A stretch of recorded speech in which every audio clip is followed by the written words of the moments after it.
This here is called ThinkPad X12 and this is the second generation of this detachable laptop. Detachable means that you can do this when you only want to use a Windows tablet, or this when you want a full ThinkPad experience. Now this is Gen 2, but I've also reviewed first generation on this channel a few years back. You can check the video here and see in detail what has changed. To me, this is a very strange concept because you essentially have a Windows laptop with a kickstand and detachable keyboard, which is of course unmistakably a ThinkPad keyboard, which means you'll essentially end up with this quirkiness of having a Windows tablet, but also some fantastic and long-loved ThinkPad features. Right, so X12 has a kickstand. I mean, this kickstand is great. It can be opened all the way to 170 degrees and it feels very sturdy. This is a great add-on because thanks to this kickstand you can enjoy your favorite movies, for example, on a plane, on a little tray in front of you. Or you can simply join your meetings on places you couldn't before with your laptop. I mean, places other than your desk. So as always, let's start by discussing design, as I believe that while there have been some recent innovative updates from ThinkPad brands such as slimmer bezels, super bright OLED panels with high refresh rates, and the swapped FN and control keys, which have been rather controversial by the way. However, this ThinkPad remains very much true to its traditional roots, both in positive and negative aspects. It is at least as traditional as detachable PC can be. Let me explain. The entire package is very compact and portable, and I suppose that's the whole idea of this form factor. Portability first, combined with some key ThinkPad DNA features. So let's look at the tablet itself first. It does feel very nice and light while holding. There are no sharp edges, and because it's only 760 grams, which is something over 1.5 pounds, it's comfortable even for a one-hand use. Chassis is built from magnesium aluminum alloy. This is great stuff. No complaints about build quality or weight. But then we get to more to that traditional approach. Bezels are massive, especially for 2024 laptop market. I understand why Lenovo did it. They wanted to prioritize the tablet mode use and preventing accidental touches, but when you put it next to iPad Pro, for example, which is obviously also a tablet, the difference in bezel thickness is jarring. Now that said, I do love the fact that speakers are front-facing, or user-facing in this case, which means that Lenovo had to go that extra mile and engineer them within the front panel. They don't sound fantastic, but they get the job done. Webcam has a physical privacy shutter, which I'm always happy to see. In terms of resolution, we have 5 megapixels and IR sensor, which really is a standard these days. Auto framing. Yeah, boy. And then we have background effects such as standard blur and portrait blur. I think personally portrait blur looks a bit more natural. I mean, it's still not perfect. Anyways, this is what a camera on ThinkPad X12 Gen 2 look like, and this is what the microphone sounds like. On the top, we have a thin exhaust vents and the power button, and on the bottom, pogo pins to attach the keyboard. More on a pen and keyboard in a minute, but let's first talk about one of the most important components of any laptop, the display. So the panel itself isn't actually 12-inch as the name suggests, but 12.3-inch.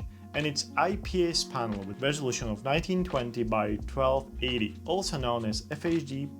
But X12 panel doesn't actually have 16 by 10 but 3 by 2 aspect ratio, which means it's a bit taller, and in fact in line with Microsoft Surface devices. I could go on round about the resolution being too low and that there should be a high resolution option, but you know what? I won't do that because I think for screen below 13-inch, FHD Plus is more than enough. And you also don't need to worry about massive hit on battery life. This display also supports 400 nits of brightness, which is not too bad, but you also shouldn't expect great viewing experience outdoors or in a bright environments. With all fairness, I can say that this panel is great. It's vivid and sharp for its size, and viewing angles are excellent. Good news, unlike with Microsoft Surface, here pen and folio keyboard are already included. Look, there's also an optional fingerprint reader on this folio keyboard, which means that besides AR webcam, you have another way of protecting your privacy and data. Now I'm happy to report that this keyboard is fantastic.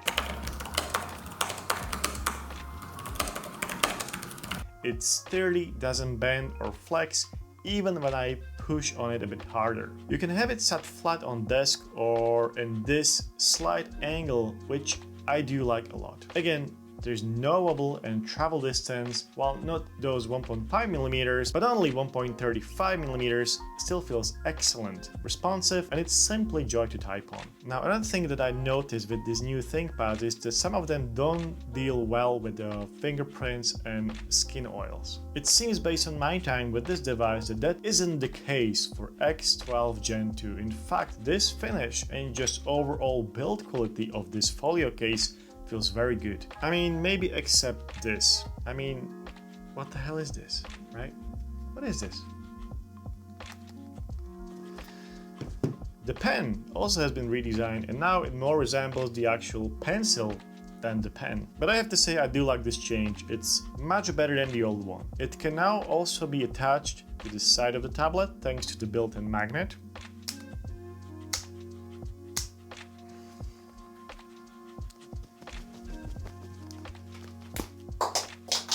The magnet attached isn't super strong, but it gets the job done. For longer trips, there is still this loop as it was with X12 Gen 1. Now this pen isn't rechargeable, instead it's using a single AAA battery, which is, I guess, good for longevity if you plan to keep this pen for a long time. And I mean a very long time. Now, would you look at that? Top of the pen is clickable. You hear it? Take a note, Apple. I know, new Apple Pencil Pro can be squeezed and stuff, but it's not quite the same. And you can also click this bit here while you are holding the pen naturally. The button could be used to toggle between whatever tool you are currently using for drawing and eraser, or it can be used as a mouse click. However, I could not figure out what the button on the top does. If you guys know, please let me know down below in the comment section. In terms of specs, this here is a top configuration with Intel Core Ultra 7 164U. And as we know, U series are those less powerful and more power efficient CPUs, while H series can deliver more performance. They're also pretty power hungry. This one here is a 12-core CPU with 2 performance cores, 8 efficiency cores, and 2 LPE cores, which means that we have now 2 low power cores. Anyways, for memory, I've got 32 gigs of LPDDR5X RAM at 6400 MHz. Now apparently the memory installed is 7500 MHz, but because of the platform limitation, it's capped at 6400. My. For storage, it seems like X12 Gen 2 is a bit Apple-like. That's because storage options start at whopping 256 gigs. Luckily, this unit here has a 1TB PCIe 4.0 SSD, but I suspect most people will pick those sweet 512 gigs. If you open up the laptop, we can see that, well, first of all, it's very tricky to get inside. And second, well, not much can be swapped here. We are pretty much stuck with what you will get on day one.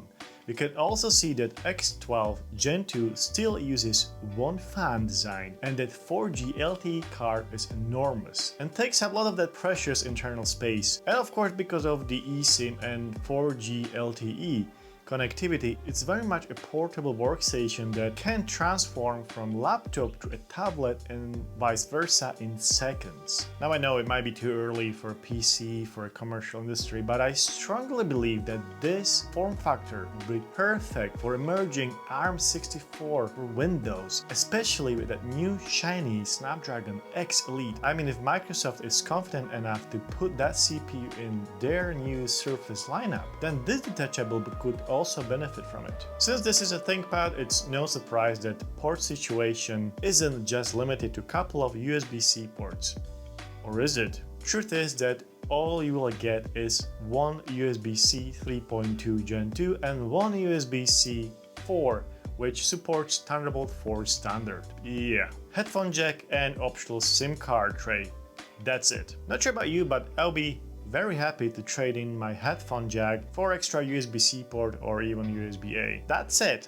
I don't think having USB-A is that necessary mid-2024, but let me know what you think down below in the comment section. I've already talked about camera briefly, but there's way more to talk about. Because X12 is a tablet, technically, we of course have two cameras. I would love to know the statistics of how many people actually use rear camera on Windows tablets. Anyways, the rear camera has 8 megapixel sensor with autofocus, and front facing camera has 5 megapixel sensor with AR for Windows Hello, face unlock, but most importantly physical privacy shutter, which I'm a big fan of, as you guys know from my other reviews. It also has a fixed focus only. I personally would happily trade in that rear view camera to get 8 megapixels in this front-facing camera, but that's just me. Right, let's talk about battery life now, shall we? Lenovo says that X12 Gen 2 can deliver almost 18 hours of local video playback, and in mobile market benchmark, they managed to get almost 13 hours. Based on my testing, you can easily get through a full workday, and I suspect that's mainly thanks to the U-series CPU and FHD plus IPS display. I also done some synthetic benchmarks, so here you go. Here are the results of Cinebench R23. You can compare it to whatever device you want to compare it to. I used to list out other devices too, but with so many configurations, and now with third CPU manufacturer entering competition in rather pompous way, I will leave those here. I've also run PC Mark 10 benchmark. Total score was something over 5,000, and you can see the whole breakdown here.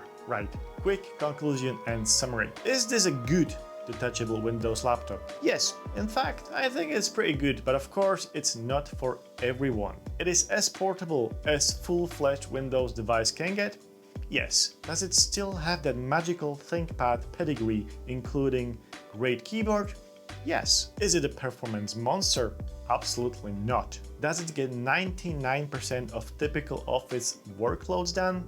Yes. Also, it comes with pen and folio already including, and that's a huge plus in my eyes. Well, there you have it. I hope you've enjoyed it. Thanks for watching, and I will see you in the next one.